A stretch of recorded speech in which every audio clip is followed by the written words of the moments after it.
Hello. അപ്പോൾ നമ്മളൊരു പുതിയൊരു വീഡിയോ ആയിട്ട് വന്നിരിക്കുക. ഹലോ കുഞ്ഞു. അതെ. അപ്പോൾ വീഡിയോ എന്താണ്? നമ്മളെ വീഡിയോ എന്താണെന്ന് പറഞ്ഞു കഴിഞ്ഞാൽ നമുക്ക് കുറേ എൻക്വയറീസ് ഇപ്പോൾ എനിക്ക് ഡെയിലി വരുന്നുണ്ട്. IELTS ഇല്ലാതെ ഇവിടെ പഠിക്കാൻ പറ്റുമോയെന്ന്. നമ്മൾ ഇപ്പോൾ ഒരു ഓസ്ട്രിയൻ അഡ്മിഷൻ വീഡിയോ ചെയ്തിട്ട് ഒരു വർഷമായി. ഒരു വർഷത്തോളം ആയി. അപ്പോൾ നമ്മൾ വിചാരിച്ചു വന്നാൽ അതിനൊരു വീഡിയോ ചെയ്തേക്കാന്ന് ഓർത്തു അല്ലേ. അതെ. അപ്പോൾ എനിക്ക് ഡെയിലി വരുന്നുണ്ട് ഇവിടെ IELTS ഇല്ലാതെ അഡ്മിഷൻ കിട്ടുമോ ഇല്ലയോ എന്ന്. പക്ഷേ ആക്ച്വലി നമ്മൾ ഇതിന് മുന്നേ ഒരു വീഡിയോയിൽ പറഞ്ഞിട്ടുണ്ടായിരുന്നു, അത് 1 ഇയർ മുന്നേ ആയിരുന്നു, IELTS ഇല്ലാതെയും നമുക്കിവിടെ അപ്ലൈ ചെയ്യാം, കിട്ടുമെന്ന് അല്ലേ. പക്ഷേ ഇപ്പോൾ പുതിയൊരു അപ്ഡേറ്റ് വന്നിട്ടുണ്ട്. ഈ സെമിസ്റ്റർ തൊട്ട് IELTS നിർബന്ധമാണ്. മിക്ക എല്ലാ യൂണിവേഴ്സിറ്റീസിലും IELTS നിർബന്ധമാണ്. അതുകൊണ്ട് തന്നെ നമുക്ക് ഇവിടെ IELTS ഇല്ലാതെ പറ്റുമെന്ന് പറയുന്ന കുറേ ഏജൻസികളുണ്ട്. സോ ആ ഏജൻസികളൊക്കെ നിങ്ങളെ പറ്റിക്കുവാണ് ആക്ച്വലി പറഞ്ഞത് അല്ലേ. ഇപ്പൊ കുറെ കോൾ വരുന്നുണ്ട് ഏജൻസി, അതായത് ഇങ്ങനെ പറയുന്നുണ്ട് കിട്ടും, IELTS ഇല്ലാതെ ഇവിടെ കിട്ടും എന്നൊക്കെ പറയുന്നുണ്ട്. അതെ. പക്ഷേ IELTS വേണം, IELTS നിർബന്ധമാണ്. അത് ചിലവർ പറയുന്നത് ആപ്ലിക്കേഷൻ ടൈമിൽ IELTS വേണ്ട, അത് കഴിഞ്ഞിട്ട് വെക്കാം. അല്ലെങ്കിൽ ചിലവർ പറയുന്നത് MOA വെച്ച് തന്നെ അപ്ലൈ ചെയ്യാമെന്നൊക്കെ പറഞ്ഞിട്ട് ഇത് പറയുന്നുണ്ട്. അപ്പം നിങ്ങൾ എന്താ ചെയ്യേണ്ടതെന്ന് പറഞ്ഞു കഴിഞ്ഞാൽ ആക്ച്വലി ഈ IELTS ഇല്ലാതെ ചെയ്യാൻ പറ്റുമെന്ന് ഇപ്പോൾ ഒരു ഏജൻസി പറയുവാണെങ്കിൽ ഏത് യൂണിവേഴ്സിറ്റി ആണെന്ന് ചോദിക്കുക. എന്നിട്ട് ആ യൂണിവേഴ്സിറ്റി സൈറ്റിൽ കയറി നോക്കുക. ആ സൈറ്റിൽ കിടപ്പുണ്ടാവും IELTS English taught language English taught masters programme അല്ലെങ്കിൽ ബാച്ചിലേഴ്സ് പ്രോഗ്രാം ആയിരിക്കുമല്ലോ നിങ്ങൾ ചൂസ് ചെയ്യുന്നത്. സോ ഇതിൻ്റെ കറക്റ്റായിട്ട് അവർ കൊടുത്തിട്ടുണ്ടാവും IELTS ഇംഗ്ലീഷ് പ്രൊഫഷൻസി എന്താണ് വേണ്ടതെന്ന്. ചിലപ്പോൾ IELTS 6.5 B2 വേണ്ടി വരും, ചിലപ്പോൾ IELTS 7 വേണ്ടി വരും, C1 വേണ്ടി വരും. സോ അത് നിങ്ങളൊന്ന് ചെക്ക് ചെയ്യുക. ശരിക്കും പറഞ്ഞു കഴിഞ്ഞാൽ പറ്റിക്കപ്പെടുന്നത് ശരിക്കും പറഞ്ഞു കഴിഞ്ഞാൽ ഞാൻ പറയുവാണെങ്കിൽ നിങ്ങൾ നിന്ന് കൊടുത്തിട്ടാണെന്ന് പറയും. ഏജൻസികൾക്കൊക്കെ പറ്റിക്കാൻ പറ്റുന്നത് നമ്മളൊരു ബേസിക് റിസർച്ച് ഇല്ലാതെ അവരെ ബ്ലൈൻഡ്ലി ട്രസ്റ്റ് ചെയ്യുമ്പോൾ അല്ലെങ്കിൽ അവരെ വിശ്വസിക്കുമ്പോഴാണ് നമ്മൾ പറ്റിക്കപ്പെടുന്നത്. അതിന് അതിനല്ലാതെ അങ്ങനെ അല്ലാതെ നമ്മൾ ഏജൻസിനോട് ചോദ്യം ചോദിക്കുക. ഇങ്ങനെ ഒരു ഇത് കണ്ടിട്ടുണ്ടല്ലോ, ഞങ്ങൾ ഈ സൈറ്റിൽ കയറിയപ്പോൾ ഇങ്ങനെ IELTS വേണമെന്ന് കണ്ടിട്ടുണ്ടല്ലോ. അങ്ങനെ നമ്മളൊന്ന് ചോദിച്ചു കഴിഞ്ഞ് കഴിഞ്ഞാൽ അവിടെ തീരും അല്ലേ. അങ്ങനെ തീരും. നമ്മൾ നമ്മുടെ ഭാഗത്തുനിന്ന് ഒരു ബേസിക് റിസർച്ച് എന്തായാലും വേണം. അതിപ്പോൾ ആരുടെ ത്രൂ പോവുകയാണെങ്കിലും അല്ലെങ്കിൽ നിങ്ങൾ സെൽഫായിട്ട് ചെയ്യുവാണെങ്കിലോ അല്ലെങ്കിൽ ഏജൻസി വഴി ത്രൂ ചെയ്യുവാണെങ്കിലൊക്കെ നിങ്ങൾ ബേസിക് റിസർച്ച് ചെയ്യുക. എന്താണ് ഇവിടുത്തെ ക്രൈറ്റീരിയ, എന്തൊക്കെ. അത് നിങ്ങൾക്ക് ഇപ്പോൾ ഏജൻസി ത്രൂ ചെയ്തെന്ന് വെച്ച് നിങ്ങൾക്കത് കിട്ടില്ല എന്നില്ല. നിങ്ങൾക്ക് സൈറ്റിൽ എല്ലാവർക്കും സൈറ്റിൽ അവൈലബിൾ ആണ് ആ സംഭവങ്ങളൊക്കെ, എന്തൊക്കെയാണ് റിക്വയർമെൻറ്റ്സ് എന്നൊക്കെ. സോ അത് നിങ്ങളൊന്ന് ഒന്ന് റിസർച്ച് ചെയ്ത് കഴിഞ്ഞ് കഴിഞ്ഞാൽ ഈ പ്രശ്നം ഉണ്ടാവില്ല.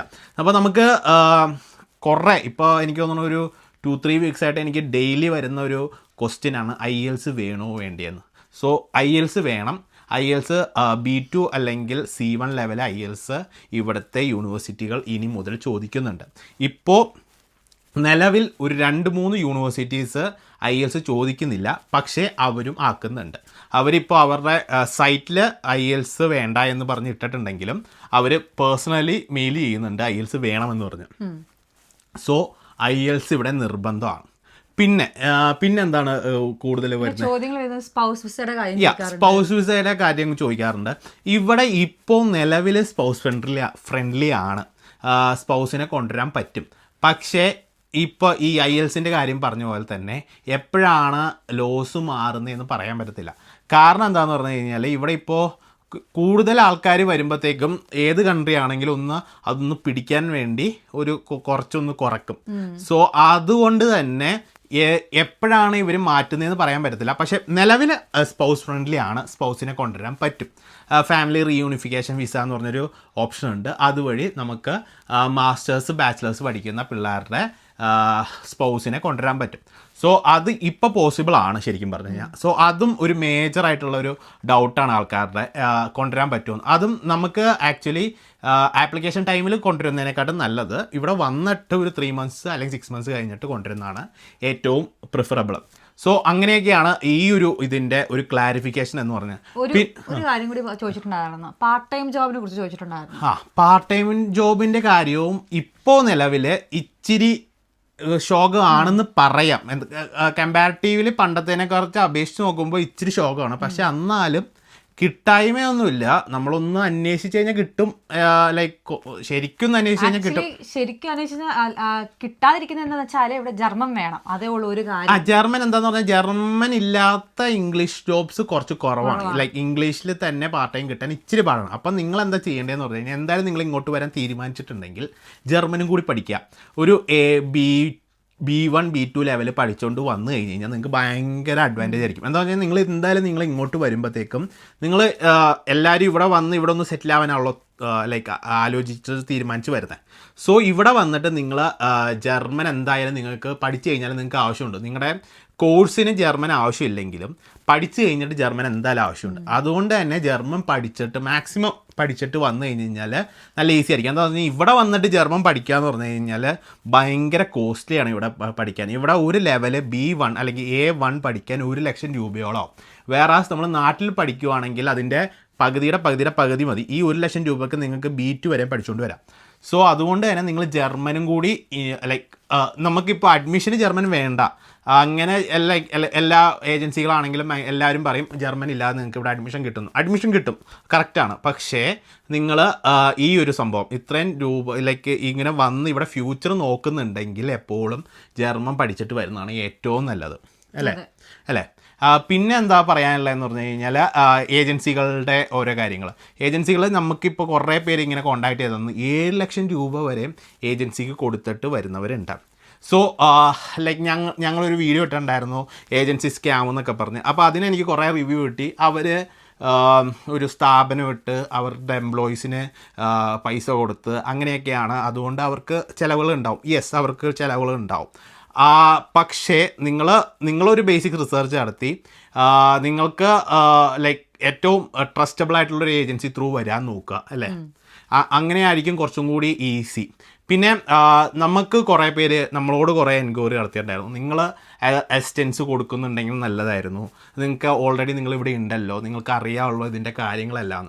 അപ്പോൾ നമ്മൾ ഇപ്പോൾ കഴിഞ്ഞ 2 ലൈക്ക് സെമിസ്റ്ററായിട്ട് നമ്മൾ അസിസ്റ്റൻസ് പ്രൊവൈഡ് ചെയ്യുന്നുണ്ട്. നമ്മൾ പെയ്ഡായിട്ട് തന്നെയാണ് പ്രൊവൈഡ് ചെയ്യുന്നത്.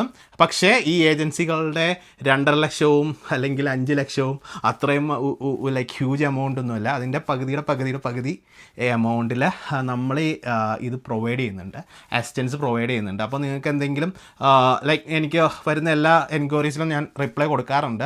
സോ നിങ്ങൾക്ക് എന്തെങ്കിലും ലൈക്ക് അസിസ്റ്റൻസിൻ്റെ ലൈക്ക് നിങ്ങൾക്ക് തന്നെ ചെയ്യാവുന്ന ലൈക്ക് തന്നെ ചെയ്യാൻ കോൺഫിഡൻ്റ് ആണെങ്കിൽ നിങ്ങൾ തന്നെ ചെയ്യാനേ നമ്മൾ പറയത്തുള്ളൂ. പക്ഷേ ചിലവർക്ക് തന്നെ ചെയ്യാനുള്ള സമയമില്ല, അല്ലെങ്കിൽ അത്ര കോൺഫിഡൻ്റ് അല്ല. അങ്ങനെയുള്ളവർക്ക് നമ്മൾ അസിസ്റ്റൻസ് കൊടുക്കുന്നുണ്ട്. സോ അതിനും നമ്മളെ കോൺടാക്റ്റ് ചെയ്യാം. ഞാൻ നമ്മുടെ മെയിൽ ഐ ഡിയും നമ്മുടെ ഇൻസ്റ്റാഗ്രാമിൻ്റെ അക്കൗണ്ടും എല്ലാം നമ്മൾ ഇതിൽ അറ്റാച്ച് ചെയ്തേക്കാം. സോ അങ്ങനെയുള്ളൊരു ഓപ്ഷൻ ഉണ്ട് നമുക്ക്. പിന്നെ എന്തെങ്കിലും പറയാൻ തോന്നുന്നു? പിന്നെന്താ പറയാനുള്ള, പിന്നെ ഏകദേശം എല്ലാ ചോദ്യങ്ങളും. പിന്നെ സ്റ്റേ ബാക്ക് ഇവിടെ വരുന്നത് 1 year ആണ്. ഇതൊക്കെ നമ്മൾ ആക്ച്വലി നമ്മൾ നേരത്തെ ലൈക്ക് ഒരു വ്ളോഗിൽ നമ്മൾ ഇതെല്ലാം ഡീറ്റെയിൽ ആയിട്ട് പറഞ്ഞിട്ടുണ്ട്. അത് ഞാൻ പിൻ ചെയ്യാം. സോ നിങ്ങൾക്ക് ഒന്ന് റിഫ്രഷ് ചെയ്യാം എന്തൊക്കെയാണ് ഇവിടുത്തെ കാര്യങ്ങളെന്നൊക്കെ. നമ്മളിപ്പോൾ മെയിനായിട്ട് ഈ ഒരു വ്ളോഗ് കൊണ്ട് ഉദ്ദേശിക്കുന്നത് IELTS-നെ കുറിച്ചൊരു ക്ലാരിറ്റി തരാൻ വേണ്ടിയാണ്. സോ ക്ലാരിറ്റി എന്താണെന്ന് പറഞ്ഞു കഴിഞ്ഞാൽ IELTS വേണം, നിർബന്ധമാണ്. ഇനിയിപ്പോൾ IELTS ഇല്ലാതെ നിങ്ങൾക്ക് വരാൻ ഭയങ്കര പാടായിരിക്കും. സോ അതുകൊണ്ട് തന്നെ നിങ്ങളെല്ലാവരും IELTS എടുക്കുക. IELTS എടുത്തവർക്ക് കുറച്ചും കൂടി അഡ്വാൻറ്റേജ് ആണ് വരാൻ. അതുമല്ല, നിങ്ങൾ IELTS ഇല്ലാതെ വരാമെന്ന് പറയുന്ന ഏതെങ്കിലും ഏജൻസി ഉണ്ടെങ്കിൽ നിങ്ങൾ പൈസ കൊടുക്കുന്നതിന് മുന്നേ ഏത് യൂണിവേഴ്സിറ്റി ആണെന്ന് അന്വേഷിക്കുക. എന്നിട്ട് ആ യൂണിവേഴ്സിറ്റിയുടെ സൈറ്റിൽ കയറിയിട്ട് അവർ പറയുന്നത് കറക്റ്റാണെന്ന് ഉറപ്പ് വരുത്തുക. എന്താണെന്ന് പറഞ്ഞു കഴിഞ്ഞാൽ നേരത്തെയൊക്കെ MOA വെച്ച് അക്സെപ്റ്റ് ചെയ്യുമായിരുന്നു. പക്ഷേ ഇപ്പോൾ അവരുടെ ആ ഒരു പ്രീ റിക്വസ്റ്റിൽ കൊടുത്തിട്ടുണ്ട് MOA അക്സെപ്റ്റ് ചെയ്യുന്നത് യൂറോപ്യൻ യൂണിയൻ്റെ ഉള്ളിലുള്ളവരെ മാത്രമാണ്. പിന്നെ കാനഡ, UK അങ്ങനെ ഇംഗ്ലീഷ് സ്പീക്കിംഗ് കൺട്രി ആയിട്ടുള്ളവരെ മാത്രം. സോ എന്തായാലും നിങ്ങൾ അതും കൂടി ഒന്ന് അന്വേഷിക്കുക.